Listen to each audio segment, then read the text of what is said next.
You have depleting value of the rupee, as a result of which the inflationary pressure is going to be twice over. There is higher crude oil prices, and depleting value is going to add to it. So not only our own domestic inflation, we are going to import inflation into the country. Manufacturing sector growth in recent periods has been low. Even service sector growth, which was 10% over the last several years, is now falling, which was our main strength, to about 7%. And in a situation like this, what is it that the government is going to do? Last week, we had a detailed discussion in this House. The Honorable Finance Minister gave a detailed reply. He's come out with a 10-point suggestion.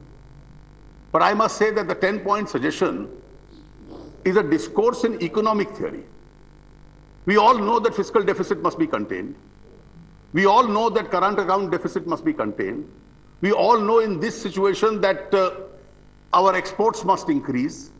Our manufacturing growth must take place. But the spiral effect of all this is going to be that if your growth rates are falling, inflation is high, you are moving towards a stagflation situation, your revenues are going to deplete, and therefore, in order to enlarge economic activity, in order to even service your social sector schemes, you'll feel the pressures. Why is it that the situation has come to this pass? Is it because over the years we spoke of economic prudence, but actually we made prudence subservient to populism? And when prudence is made subservient to populism, you probably will not even have enough money in your pocket to service that populism. That's the lesson we've learned. Why has the current account deficit taken place? Just two examples. The finance minister has been saying essential imports. Of course, oil is an essential import. Edible oils are essential imports. But we have coal reserves in this country. We have more coal than what we need.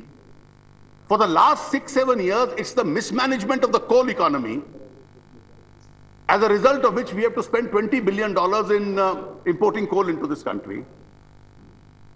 Our iron ore exports, because of various situations, we've been slack in making sure that both the executive and the judicial institution come to a situation where we can revive them and we could substantially correct the current account deficit. What are you proposing, Arun? My suggestion, sir, is it's a panic situation, and therefore the country wants not merely a discourse on economic theory, but the country would like to know from the Honorable Prime Minister as to what the Prime Minister has in mind with regard to reviving this situation.